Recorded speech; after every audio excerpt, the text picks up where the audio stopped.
Hello વિદ્યાર્થી મિત્રો, કેમ છો? લાસ્ટ લેક્ચરની અંદર આપણે સ્ટેટિક ફ્રિક્શનના એક્ઝામ્પલ જોયા અને કાઇનેટિક ફ્રિક્શનના એક્ઝામ્પલની આપણે ચર્ચા કરી.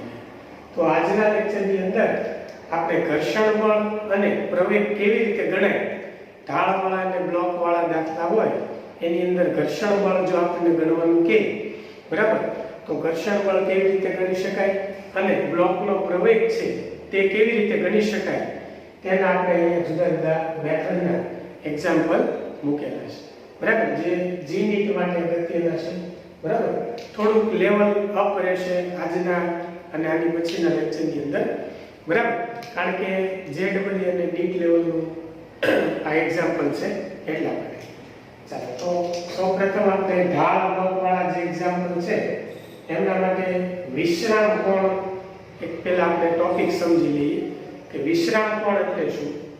વિશ્રામ કોણ એટલે રેસ્ટ એંગલ, એટલે એવો કોણ કે જેની અંદર ઢાળ ઉપર રહેલો જે બ્લોક છે એ વિશ્રામમાં રહે, એટલે કે સ્થિર રહે, પડે નહીં, ઢાળ ઉપરથી સરકી જાય નહીં, બરાબર. એટલે એવો એંગલ કે જેની અંદર બ્લોક છે એ ઢાળ ઉપર સ્થિર રહી શકે, બરાબર. જો વિશ્રામ કોણ કરતા ખૂણો નાનો હશે તો બ્લોક છે એ સ્થિર રહેશે, ગતિ કરશે નહીં. પણ જો વિશ્રામ કોણ કરતા ઢાળ છે એનો ખૂણો વધી ગયો, એનો કોણ વધી ગયો, તો બ્લોક છે એ સરકવાની એટલે કે ગતિની શરૂઆત કરશે. અને જો ઢાળનો જે ખૂણો હોય અને વિશ્રામ કોણ છે આ બંને જો સમાન હશે ત્યારે બ્લોક છે એ ગતિ કરવાની શરૂઆત કરશે. તો ત્યારે જે ફ્રિક્શન લાગશે Fs મેક્સિમમ હશે. પહેલા કિસ્સામાં Fs હશે, બીજા કિસ્સામાં Fk હશે અને ત્રીજા કિસ્સામાં Fs મેક્સિમમ હશે. Fs એટલે સ્થિત ઘર્ષણ બળ, Fk એટલે ગતિક ઘર્ષણ બળ અને Fs મેક્સિમમ એટલે મહત્તમ સ્થિત ઘર્ષણ બળ, બરાબર. તો ત્રણ કિસ્સા આપણે જોઈએ.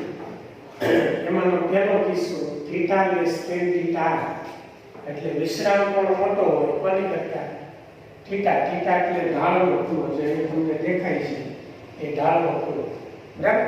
તો થીટા લેસ ધેન થીટા હોય તો બ્લોક અથવા પદાર્થ ગતિ કરશે નહીં, અને બ્લોક ગતિ ન કરે ત્યારે જે ઘર્ષણ બળ આવે એ Fs મેક્સિમમ એટલે સ્થિત ઘર્ષણ બળ આવશે, બરાબર. ચાલો, આમાં આપણે બીજો કિસ્સો જોઈએ. થીટા ગ્રેટર ધેન થીટા, એટલે વિશ્રામ કોણ કરતા આ ખૂણો વધારે હોય, બરાબર, આ ખૂણો વધારે આપેલો હોય તો બ્લોક ગતિમાં આવશે,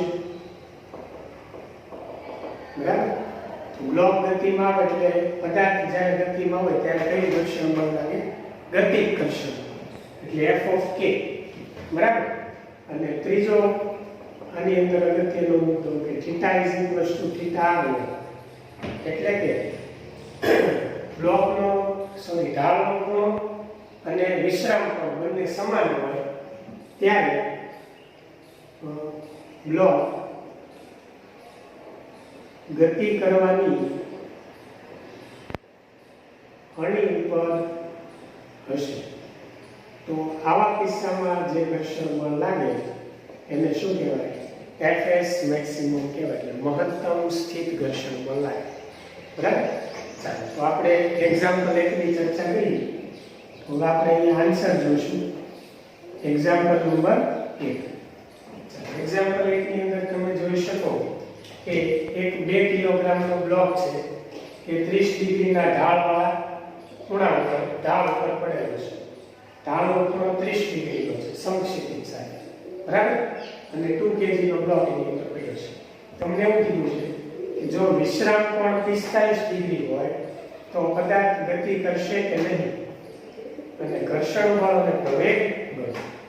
તો આપણે પહેલા નક્કી કરવાનું છે કે ઢાળનો કોણ અહીંયા 30 આપેલો છે, વિશ્રામ કોણ કેટલો છે? 45, બરાબર. તો આને આપણે બે એંગલ પડશે. ચાલો, 2 કિલોગ્રામ નીચે જે ફોર્સ લાગશે એ 2g લાગશે. અહીંયા નીચે જે ફોર્સ લાગે 2g લાગે, તો આ બાજુ જે ફોર્સ લાગે એ 2g cos 30 લાગે, અને આ બાજુ જે આવશે એ 2g sin 30 આવશે, ચાલો ક્લિયર છે એટલી વસ્તુ. બ્લોક નીચે આવે તો ઘર્ષણ બળ ક્યાં લાગે? ઉપર તરફ, ઢાળની સપાટી પર ઉપર તરફ લાગશે. બરાબર. ચાલો તો અહીંયા આપણે theta less than theta r થી થીટા કેટલું છે? 30 ડિગ્રી અને થીટા r એટલે વિશ્રામ કોણ. વિશ્રામ કોણ કેટલો છે? 45 ડિગ્રી. ચાલો વિશ્રામ કોણ 45 ડિગ્રી સુધી બ્લોક પડશે નહીં, બ્લોક ગતિ કરશે નહીં. તો અહીંયા ખૂણો 30 નો છે એટલે બ્લોક ગતિમાં આવશે. તેથી બ્લોક ગતિ કરશે નહીં. અહીંયા બ્લોક છે ગતિ કરવાનો નથી. ચાલો બ્લોક ગતિ ન કરે બરાબર ત્યારે જે ઘર્ષણ બળ આવે Fs આવે અને બ્લોક ગતિ ન કરે ભાઈ તો પ્રવેગ કેવો આવશે? શૂન્ય. પ્રવેગ A આપણે 0 લખીશું. ચાલો પ્રવેગ અહીંયા 0 થશે બરાબર, કેમ કે બ્લોક ગતિમાં નથી, સ્થિર છે. ચાલો હવે ઘર્ષણ બળ જે છે આપણે જાણીએ છીએ કે પદાર્થ ગતિમાં ન હોય ત્યારે ઘર્ષણ બળ બાહ્ય બળ જેટલું થાય. આવું આપણે લાસ્ટ એક્ઝામ્પલની અંદર ભણી ગયા, સોરી લાસ્ટ લેક્ચરની અંદર ભણી ગયા કે પદાર્થ જ્યારે ગતિમાં ન હોય ત્યારે ઘર્ષણ બળનું જે મૂલ્ય છે એ બાહ્ય બળ જેટલું થાય. તો તમે બ્લોક ઉપર જોઈ શકો કે અહીંયા બાહ્ય બળ કેટલું છે? બ્લોકને નીચે લઈ જવા માટે 2g sin 30. આ બાજુ જે ઘર્ષણ બળ લાગશે Fs લાગશે બરાબર, કેમ કે આ કિસ્સાથી બ્લોક નીચે જાય તો Fs ઉપર લાગે. અહીંયા સ્થિર છે તો 2g sin 30 થશે. તેથી ઘર્ષણ બળ Fs બાહ્ય બળ કેટલું છે? 2g sin 30. ચાલો 2 ગુણ્યા g એટલે 10 sin 30 1/2 2 કેન્સલ એટલે ઘર્ષણ બળ કેટલું છે? 10 ન્યૂટન છે બરાબર. તો આ કિસ્સામાં ઘર્ષણ બળ આપણને મળે છે 10 ન્યૂટન. પ્રવેગ કેટલો છે? શૂન્ય. બે વસ્તુ આપણને ગણવાની કીધી હતી કે ઘર્ષણ બળ અને પ્રવેગ. ચાલો અહીંયા ક્લિયર છે એટલી વસ્તુ બરાબર. પહેલો એક્ઝામ્પલ ક્લિયર. ચાલો હવે આપણે જોઈએ એક્ઝામ્પલ નંબર 2. તો એક્ઝામ્પલ 2 માં શું છે? એક 2 કિલોગ્રામનો બ્લોક છે, 45 ડિગ્રીના ખૂણામાં ઢાળ ઉપર પડ્યો છે બરાબર. તો વિશ્રામ કોણ 37 ડિગ્રી છે. કેટલો છે? 37. તો પદાર્થ ગતિ કરશે કે નહીં તે આપણે નક્કી કરવાનું છે. ઘર્ષણ બળ અને પ્રવેગ બળ અહીંયા ગતિક ઘર્ષણાંક 0.2 આપી દીધો છે. અહીંયા ઘર્ષણાંક નહોતો આપ્યો, અહીંયા ઘર્ષણાંક આપી દીધો છે બરાબર. એટલે ઘર્ષણ બળનું જે થિયરીમાં સૂત્ર બની જાય Fk વાળું, Fk = μk × n, એ આપણે ધ્યાનમાં લેવું પડશે બરાબર. μk આપી દીધું છે આપણે, ઘર્ષણ બળ અને પ્રવેગ ગણવાનું છે. અહીંયા જો જે ઢાળનો ખૂણો છે એ 45 છે અને વિશ્રામ કોણ 37 છે. પહેલા આપણે બે ઘટક લઈ લઈશું બરાબર. ચાલો તો આ બાજુનો જે ઘટક આવશે એ કયો આવશે? હવે 2g cos 45 થશે ને, 45 નો ખૂણો છે, નીચે 2g આવશે બરાબર. આ બાજુ આવશે 2g sin 45, આ 2g sin 45 બરાબર. ચાલો આ બાજુ જે ઘર્ષણ બળ આવશે f of k ગતિ ઘર્ષણ બળ અને ઢાળ પર બ્લોક પડ્યો છે એટલે ઢાળની સપાટી બ્લોકની સપાટી પર ઉપર તરફ જે ફોર્સ લગાડીએ નોર્મલ ફોર્સ એમ લાગશે બરાબર.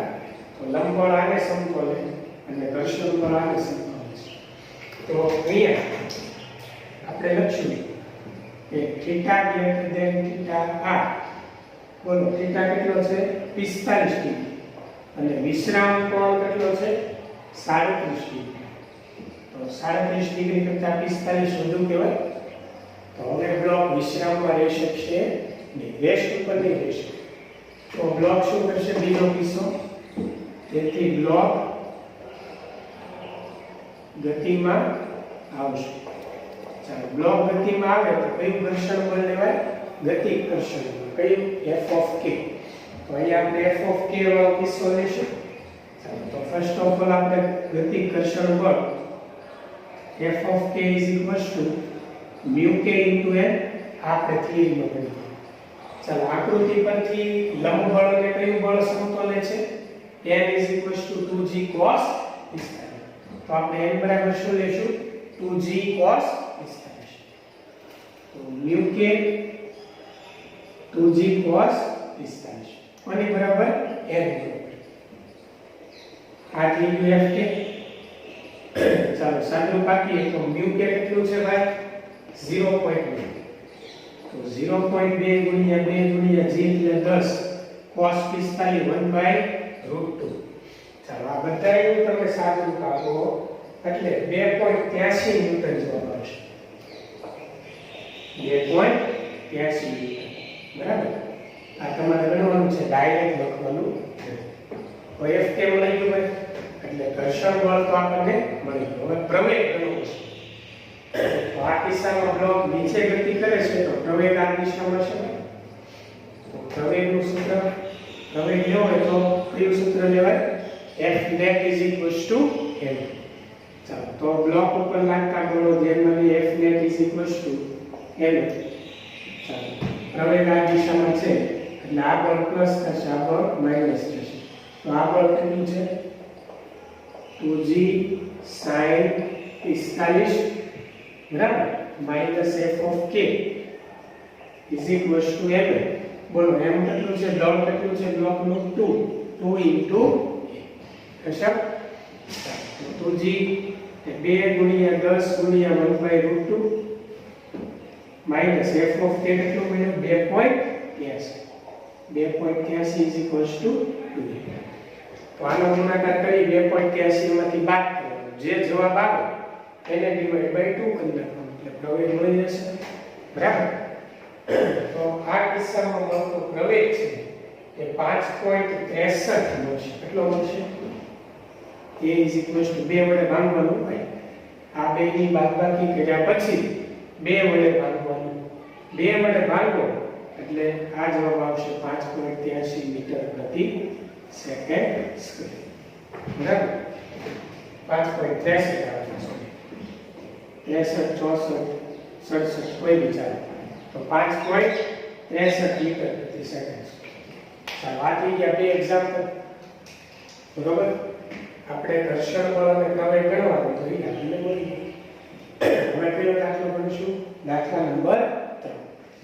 તો આ બે એક્ઝામ્પલ આપણે ગણી નાખ્યા બધાને ક્લિયર થઈ ગયા છે કે કેવી રીતે આપણે એક્ઝામ્પલ જે છે એ ગણવાનું છે.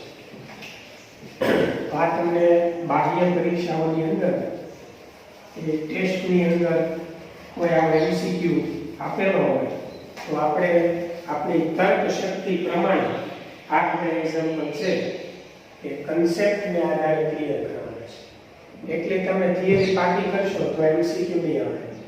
એટલે થિયરી તૈયાર કરો સાથે સૂત્ર યાદ રાખવા અને કન્સેપ્ટ જે છે એ યાદ રાખો તો તમે કોઈ પણ એમસીક્યુ છે દાખલો છે એને સોલ્વ કરી શકો બરાબર. અને એના માટે પ્રેક્ટિસ કરવી પડે બરાબર. એમ ડાયરેક્ટ તમને આવડી જશે. તો આપણે હવે જોઈએ દાખલા નંબર 3.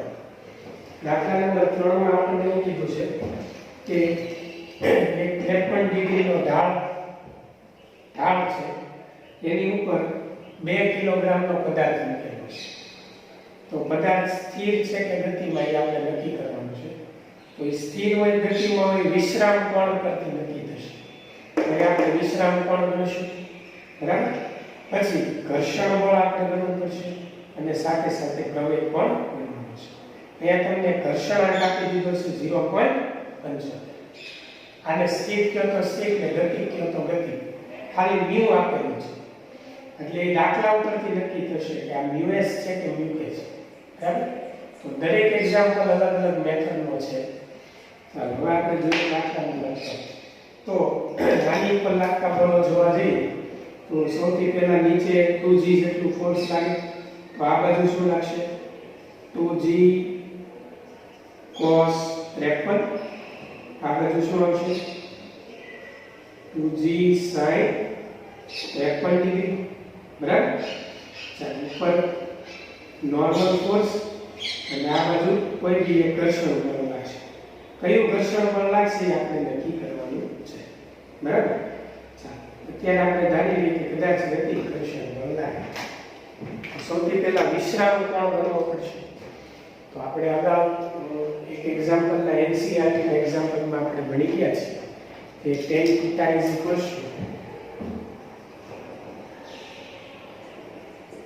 tan θ બરાબર fs/n ભણી ગયા. તો fs/n ને આપણે શું કહેતા µs, તો આને θr કહી દો, રેસ્ટ એંગલ, બરાબર. તો tan θ µs, તો tan θ r બરાબર, ચાલો અહીંયા મ્યુ કેટલો આપ્યો છે 0.75 આપેલો છે ભાઈ. તો 0.75 આપણે લઈ લઈશું. તો નેચરલ ટેન્જન્ટમાં 0.75 તમે ગોતો એટલે θ r જે છે એ તમને મળશે 37 ડિગ્રી. કેટલો મળશે? 37 ડિગ્રી. હવે ચેક કરો કે ઢાળનો ખૂણો 53 છે અને વિશ્રામ કોણ કેટલો મળ્યો? વિશ્રામ કોણ આપણને જે મળે છે એ 37 ડિગ્રી છે, બરાબર. આ કોણ બરાબર આ કોણ તમે લેશો એટલે tan θ r લીધો છે, fs/n અથવા fk/n પણ તમે લઈ શકો, જે લેવું. f µs કે µk કે બે એક જ. અહીંયા તમને 0.75 આપેલું છે ઘર્ષણ, સાદું પાકો એટલે μr 37 ડિગ્રી મળે, એટલે વિશ્રામ કોણ 37 ડિગ્રી. આપણો ખૂણો 53 છે. ચાલો તો θ લેટર દેન θ થશે એટલે 53 ડિગ્રી છે એ 37 થી વધુ છે ભાઈ, ક્લિયર. હોવાથી બ્લોક ગતિ કરશે. ચાલો બ્લોક ગતિ કરે ભાઈ એટલે કયું ઘર્ષણ બળ લેવાનું? f of k. ચાલો તો f of k નું સૂત્ર શું છે? f of k is equals to μk into n. ચાલો તો μk કેટલું છે ભાઈ? μk આપણને આપી દીધું છે 0.75. n આપણે કઈ રીતે લેશું? n બરોબર આગળ આ ઉપરનું બળ લંબ બળ જે ઢાળની સપાટી બ્લોક પર લગાડે છે અને આ નીચેનું બળ 2g cos 53. તો અહીંયા આપણે લઈ લઈશું 2g cos 53. અહીંયા ખાલી મ્યુ નામ રાખો એટલે મ્યુ કહી આપો, બરાબર. ચાલો તો n is equals to થશે 2g cos 53, બરાબર. ચાલો આનું આપણે સાદું પાડીએ તો 0.75 ગુણ્યા 2 ગુણ્યા 10 cos 53. ચાલો cos 53 માટે આપણે કયો ટ્રાયેંગલ લેતા યાદ કરો? 53 નો ખૂણો બનાવો. ચાલો 53 નો ખૂણો બનાવો એટલે આ બાજુ 4 3 અને આ 5 થશે ભાઈ. બોલો ક્લિયર?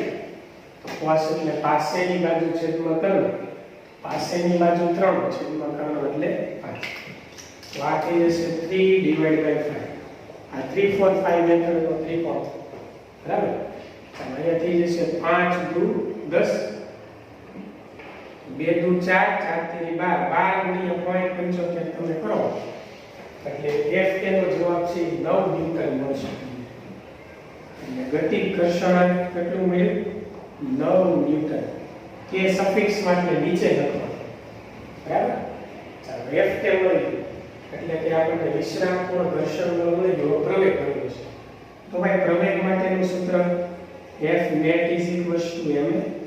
ચાલો બ્લોક પર લાગતું બાહ્ય બળ, આ બાજુ બળ લાગે છે, આ બાજુ Fk છે એટલે પ્રવેગ આ તરફ હશે, બ્લોક ગતિમાં છે એટલે અહીં આપણે લખીશું 2g sin 53 minus Fk is equals to ma.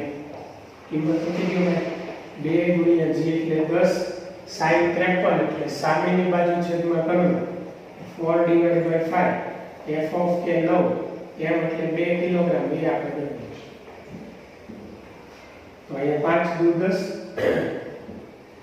2 દુ 4 4 ગુણ્યા 4 એટલે 16 16 minus 9 is equals to 2a એટલે 7 is equals to 2a. તો a બરાબર 2 નીચે આવશે 7 ભાગ્યા 2 એટલે 3.5 મીટર પર સેકન્ડ. હવે કેટલો મળ્યો ભાઈ? 3.5 મીટર પ્રતિ સેકન્ડ આપણે. ચાલો આ દાખલો ઉતારી નાખો. પછી આપણે કરીએ ચોથો દાખલો.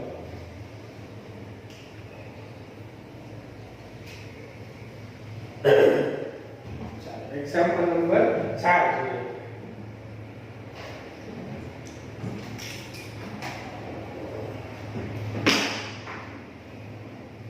તો એક્ઝામ્પલ નંબર 4 માં દેવું. 4 માં શું છે? આપણે નક્કી કરવાનું છે કે બ્લોક સ્થિર છે કે ગતિમાં. ઘર્ષણ બળ, પ્રવેગ બળ, μs અને μk બે આપી દીધું છે. જો μs અને μk બે આપ્યું હોય એટલે બંનેનો અહીંયા ક્યાંક ને ક્યાંક અંશે ઉપયોગ થશે. બરાબર? આ ઘર્ષણ કોણ વાળો વિશ્રામ કોણ વાળો દાખલો નથી, આગળ દાખલો છે. તો સૌથી પહેલા આપણે ઉપર કયું ફોર્સ લાગશે? લંબબળ. નીચે કયું ફોર્સ લાગશે ભાઈ? 37 નો ખૂણો 2g cos 37. આ બાજુ કયું ફોર્સ લાગે? 2g sin 37 લાગશે. અને આ બાજુ જે ફોર્સ લાગશે એ f of k લાગશે. ચાલો તો આપણે ડિસાઈડ કરવાનું છે કે પદાર્થ ગતિ કરશે કે નહીં. μs આપી દીધું છે તો first of all fs maximum આપણે ગણી નાખીએ. બરાબર? તો fs મેક્સિમમ બરાબર μsn. ચાલો μsn એટલે n કોને સમતોલ? 2g cos 37 એટલે 2g cos 37. ચાલો μs એટલે 0.4 fs મેક્સિમમ 2 ગુણ્યા g એટલે 10. ચાલો 37 નો એંગલ બનાવો. આ 37, સામેની બાજુ 3, પાસેની બાજુ 4, આ 5. ચાલો cos એટલે પાસેની બાજુ છેદમાં 3 એટલે 4 ના છેદમાં 5 થશે. આ થઈ ગયું 4 ના છેદમાં 5, 5 દુ 10. બરાબર? 2 દુ 4 ગુણ્યા 4 એટલે 16, 16 ગુણ્યા 0.4 એટલે અહીંયા તમને જવાબ મળવો જોઈએ 6.4 ન્યૂટન. 6.4 ન્યૂટન એ બ્લોક છે ગતિ કરવાની શરૂઆત થશે. બરાબર? તો આ બળ આપણે લઈ નાખીએ ચોથા દાખલા 2g sin 37. ચાલો 2g sin 37 કેટલું થશે? 2 ગુણ્યા g એટલે 10 અને sin 37 એટલે 3 ના છેદમાં 5, 3 ડિવાઇડ બાય 5. આ બળ બોલું છું નીચે. બરાબર? નીચેનું બળ. તો અહીંયા 5 દુ 10 લાગેલા થશે 3 દુ 6, 6 દુ 12 એટલે આ 12 ન્યૂટન ફોર્સ છે. તો ભાઈ 12 ન્યૂટન થી 6.4 ન્યૂટન કેવું ઓછું કહેવાય? ભાઈ બ્લોક છે ને નીચે ગતિ કરાવવા માટે જરૂરી ફોર્સ 2g sin 37. બરાબર? 2 ગુણ્યા g એટલે 10, sin 37 એટલે 3 ના છેદમાં 5, 5 દુ 10 અહીંયા ઉડી જશે. 3 દુ 6, 6 દુ 12 એટલે નીચે તરફ ઢાળ પર નીચે તરફ 12 ન્યૂટન નો ફોર્સ લાગે છે અને fs મેક્સિમમ 6.4 છે. તો 12 ન્યૂટન ગ્રેટર ધેન 6.4 ન્યૂટન હોવાથી એટલે કે મહત્તમ સ્થિત ઘર્ષણ બળ કરતા બાહ્ય બળ વધી ગયું, 12 ન્યૂટન વધી ગયું હોવાથી પદાર્થ ગતિ કરશે. ચાલો પદાર્થ ગતિ કરે વિદ્યાર્થી મિત્રો તો કયું ઘર્ષણ બળ આવશે?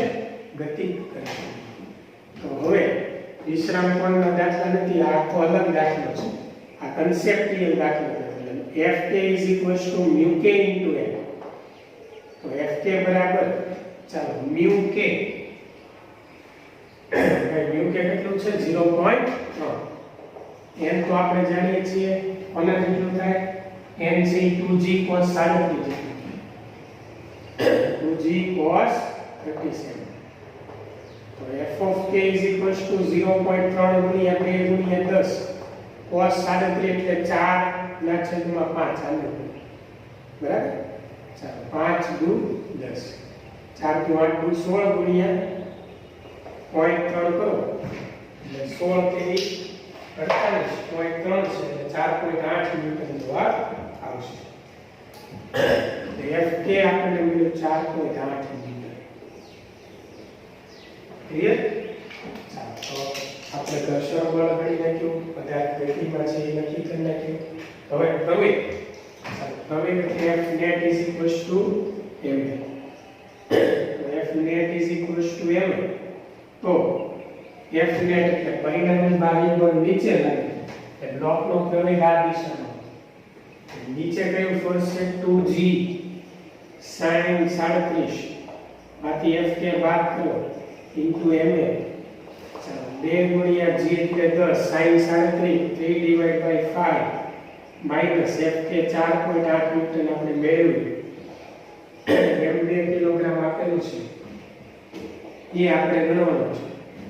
ચાલો આ થઈ ગયું 5 દુ 10 3 દુ 6 6 દુ 12 12 માંથી 4.8 બાદ કરી 2 વડે ભાગી નાખો એટલે પ્રવેગ તમને મળી જશે 3.6 મીટર પ્રતિ સેકન્ડ. 12 માંથી આ બાદ કરી 2 વડે ભાગી નાખો 2 નીચે આવશે છેદમાં એટલે પ્રવેગ 3.6 મીટર પ્રતિ સેકન્ડ સ્ક્વેર તમને મળી જશે. બોલો ક્લિયર છે? તો એક્ઝામ્પલ નંબર 3 અને 4 આ 1 થી 3 દાખલા જે છે એ વિશ્રામ કોણ પર આધારિત છે અને ચોથો અને પાંચમો દાખલો છે કન્સેપ્ટિયલ દાખલો છે. એટલે તમે કન્સેપ્ટ બરાબર સમજ્યા હો તો જ તમે નક્કી કરી શકો કે ક્યારે પદાર્થ સ્થિર છે ક્યારે પદાર્થ ગતિમાં આવે. આવા બધા કન્સેપ્ટ આપણે જે ઘર્ષણની થિયરી ભણ્યા છે ત્યારે તમને સમજાવેલા છે. બરાબર? જેને ન સમજાવ્યા હોય એને આ લેક્ચરની આગળના બંને લેક્ચર જુઓ. ચાલો હવે આપણે વાત કરીએ એક્ઝામ્પલ નંબર 5 ની. એક્ઝામ્પલ 5 ની રકમ તમને બોર્ડની ઉપરના ભાગમાં એ આપેલી છે એનો આપણે ઉપયોગ કરીશું.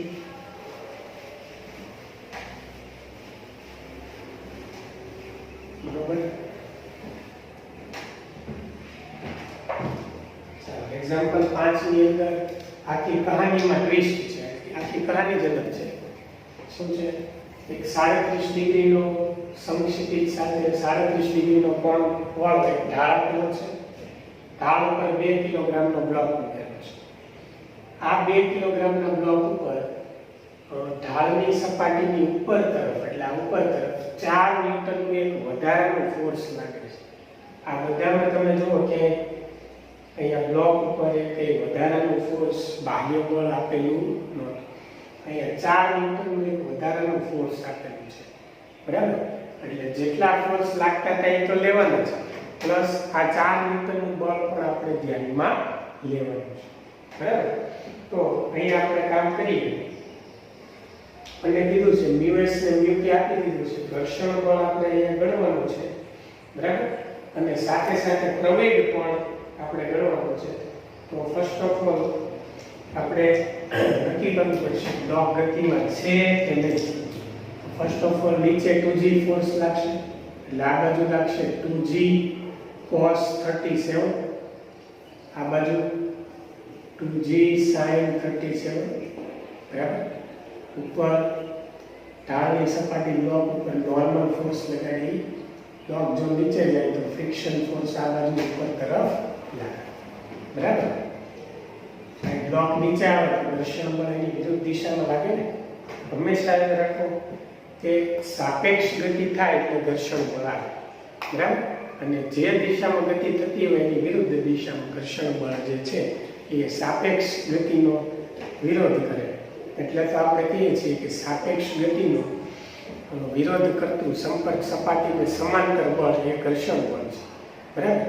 જો પદાર્થ સ્થિર હોય તો Fs લાગે સ્થિત ઘર્ષણ. જો ગતિમાં હોય તો Fk લાગે અને ગતિ કરવાની શરૂઆત હોય તો Fs મેક્સિમમ જેને F લિમિટિંગ પણ કહેવાય Fl પણ કહેવાય. બરાબર? તો એક્ઝામ્પલ 5 ની અંદર આપણે જુદા જુદા બળોને ધ્યાનમાં લીધા છે. તો હવે એક વધારાનો ફોર્સ 4 ન્યૂટન છે તો એમાં ગભરાવાનું નહીં એટલે આપણે આમાંથી બાદ કરી દેવાનું છે. તો 2g sin 37 આપણે ગણી લઈએ કેટલું થશે 2 ગુણ્યા 10 ગુણ્યા sin 37 એટલે સામેની બાજુ 3/5 થાય. ચાલો 3/5 એટલે 5 દુ 10, 3 દુ 6 દુ 12 એટલે 12 ન્યૂટનનો ફોર્સ નીચે થયો આ બાજુ. એટલે અહીંયા હું તમને અલગથી આકૃતિ દોરી બતાવું. બરાબર, આ 2 kg, આ નીચે કેટલું થયું ભાઈ? 12 ન્યૂટનનો ફોર્સ. આ કેટલું છે? 4 ન્યૂટન. અને અહીંયા કેટલું લાગે છે? ઘર્ષણ બળ F લાગે છે. બરાબર, આ 37 મિલીમીટર લાગે છે. તો આપણે બળ તમને અલગથી બતાવી દીધું. હવે આપણે Fs મેક્સિમમ લઈએ. બોલો, Fs maximum is equals to μSL. તો Fs મેક્સિમમ બરાબર μs. ચાલો, μs કેટલું છે? 0.4. આ n કોના જેટલું થાય? ઉપરનું બળ બરાબર નીચેનું. ઉપરનું બળ n છે, નીચેનું કેટલું છે? 2g cos θ. આ એક્ઝેક્ટ નીચે શું આવે? 2g. બરાબર ને? એટલે આ બાજુ જે ખૂણો આવે એ θ ખૂણો. એટલે આ cos આવે, આ sin આવે. એટલે n is equals to 2g cos θ. અહીં લખશું આપણે 2g cos 37. ચાલો, તો 0.4 ગુણ્યા 2 ગુણ્યા 10 ગુણ્યા cos 37 એટલે કેટલા થશે? 4 ડિવાઇડ બાય 5 થશે. 5 દુ 10, 4 દુ 8, 8 દુ 16 અને 16 ગુણ્યા 4 એટલે 16 ચોકુ 64. આનો આન્સર આવશે 6.4 ન્યૂટન. તો આપણે જે દાખલો હમણાં ગણ્યો એના જેવો જ થયો ને, Fs મેક્સિમમ. ચોથા દાખલાની આ કોપી 6.4 ન્યૂટન Fs મેક્સિમમ મળી. હવે ચેક કરો ਜੀ. આ 12 ન્યૂટન છે, આ 4 ન્યૂટન છે. 12 માંથી 4 તમે બાદ કરી દો એટલે 8 ન્યૂટન થાય. બોલો, આ કે 12 ન્યૂટન માઈનસ 4 ન્યૂટન બરાબર 8 ન્યૂટન. હવે 8 ન્યૂટન એટલે તેમ 6.4 ન્યૂટન છે. 6.4 ન્યૂટન Fs મેક્સિમમ નો મતલબ શું થાય? કે 6.4 ન્યૂટન સુધી બ્લોક છે એ ગતિ કરવાની અણી કરશે. જો આની કરતા બળ વધ્યું તો બ્લોક ગતિ કરશે. તો એ નીચે 12 છે, ઉપર 4 છે, તો 12 માંથી 4 જાય 8 ન્યૂટન. 8 ન્યૂટન 6.4 થી વધારે છે કે નહીં? છે. તો હવે નક્કી કરો બ્લોક ગતિ કરશે કે નહીં? બાહ્ય બળ વધી ગયું ને, એટલે બ્લોક ગતિ કરશે. તેથી બ્લોક ગતિ કરશે. ચાલો, બ્લોક ગતિ કરે બહાર તો કયું ઘર્ષણ બળ? Fk μk into તો Fk બરાબર μk કેટલું છે? 0.3.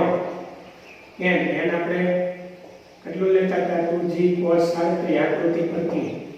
n ને સમતોલ એવું બળ કયું છે? 2g cos 37. 0.3 2 ગુણ્યા g એટલે 10 cos 37. ચાલો, પાસેની બાજુ છેદમાં કરો એટલે 4/5.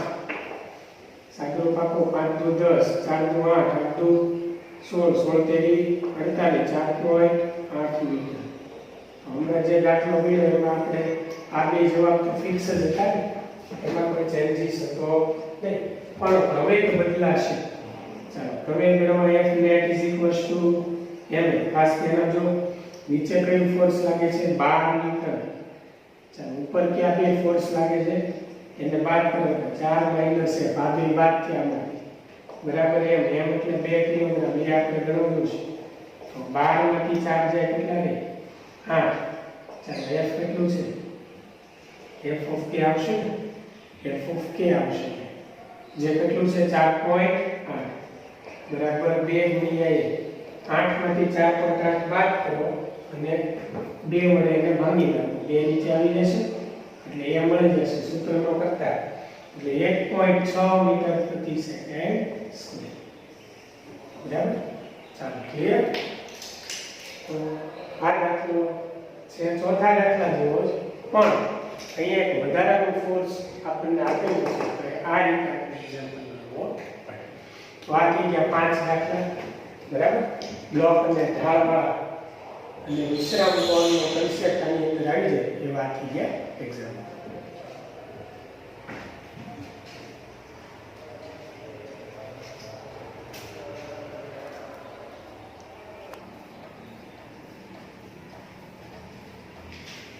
ચાલો છોકરા, હવે આપણે ટોપિક નાનકડો એવો લઈ લઈએ આ લેક્ચરની અંદર, ઘર્ષણ બળના લાભ.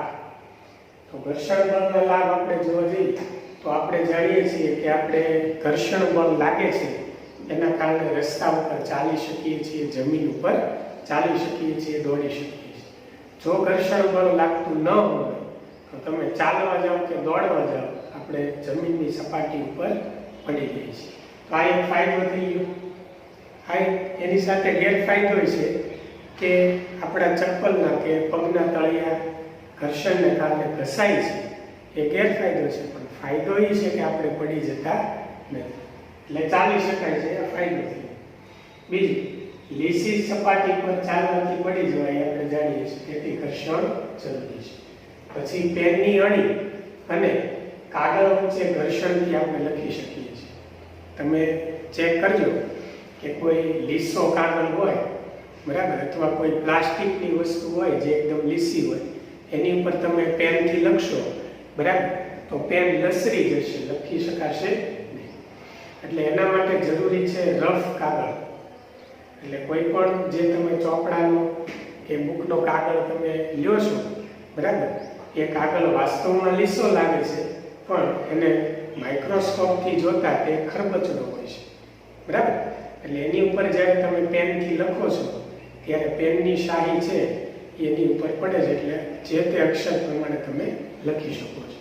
તો આ ફાયદો ઘર્ષણને કારણે છે. જો ઘર્ષણ બળ ન લાગતું હોય તો આપણે લખી શકીએ નહીં, બરાબર. પછી વાહનના ટાયર અને રસ્તા વચ્ચેનું જે ઘર્ષણ બળ છે એ વાહનની ગતિ માટે જરૂરી છે. તમે સાયકલ ચલાવો, ટુ વ્હીલ ચલાવો કે ફોર વ્હીલ ચલાવો, બરાબર, દરેક માટે રસ્તા અને ટાયર વચ્ચે જે ઘર્ષણ બળ લાગે છે એના કારણે જ આપણે ગતિ કરી શકીએ છીએ. પણ આપણને મનમાં પ્રશ્ન એમ થાય કે ભાઈ ચાલો, કાર તો એન્જિનથી ચાલે છે ને, બરાબર, એન્જિન જરૂરી બળ પૂરું પાડે છે, પણ રસ્તા અને ટાયર વચ્ચે જે ઘર્ષણ બળ લાગે છે એ કારને આગળ લઈ જવા પ્રયત્ન કરે છે, બરાબર. ઘણા કિસ્સામાં એવું થાય, દાખલા તરીકે જ્યારે કોઈ ટાયર છે એ કોઈ કાદવમાં ફસાઈ જાય અથવા કોઈ ગારામાં ફસાઈ જાય તો ટાયર છે ગોળ ગોળ ફર્યા કરે છે, ગાડી આગળ જતી. એવા કિસ્સામાં આપણને ખ્યાલ આવે છે કે ઘર્ષણ શું છે. એટલે ઘર્ષણ જરૂરી છે. જો ઘર્ષણ બળ લાગતું ન હોય, બરાબર, તો વાહન ગતિ કરશે નહીં. આ ઉપરાંત વાહનને ગતિ કર્યા પછી બ્રેક લાગશે નહીં. ગાડીમાં બ્રેક હશે, બરાબર, પણ એ બ્રેક લાગશે. એટલે ઘર્ષણ બળ જરૂરી છે. ઘર્ષણ બળ લાગતું છે તો જ બ્રેક લાગશે. આ એક ગેરફાયદો છે કે ટાયર અમુક સમય ઘસાઈ જાય છે, અમુક સમયે બ્રેક પણ આપણે વાહનની બદલાવી પડે છે, બરાબર. તો આ ગેરફાયદા છે. એની સામે ફાયદો એ છે કે વાહનને આપણે અટકાવી પણ શકીએ છીએ અને ચલાવી પણ શકીએ છીએ, બરાબર. કોઈ પૈડાની ધાર પર પટ્ટો ફરી શકે. તમે જોયું હોય કે કોઈ દળવાની ઘંટી છે, બરાબર, એમાં પૈડા ઉપર કે કોઈ યંત્ર હોય, મિકેનિકલ પાર્ટ્સ હોય, બરાબર, કોઈ મશીનરી હોય કે કોઈ રચના હોય કે જેની અંદર પૈડાની ધાર ઉપર પટ્ટો ફરતો હોય, બરાબર, તો આવા કિસ્સામાં ઘર્ષણને કારણે શક્ય છે.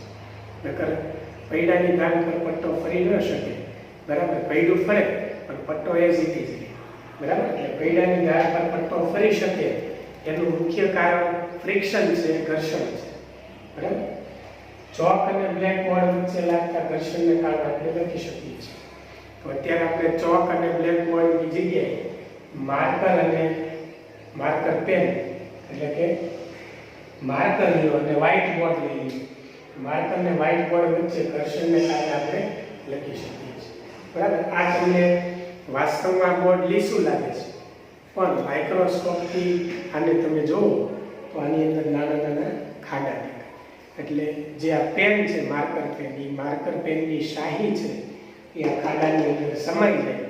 એટલે બે વચ્ચે ફ્રિક્શન લાગે, ઘર્ષણ લાગે, એના કારણે આપણે બોર્ડ ઉપર લખી શકીએ છીએ, બરાબર. નકર પેન લસી જાય, બરાબર. તો આ થઈ ગયા ઘર્ષણના ફાયદા. નેક્સ્ટ લેક્ચરની અંદર આપણે એના ગેરફાયદા અને ઘર્ષણ નિવારવાના ઉપાયો વિશે પણ ચર્ચા કરીશું. અને આ સાથે સાથે પણ એક નવા ટોપિક પર આધારિત એક્ઝામ્પલ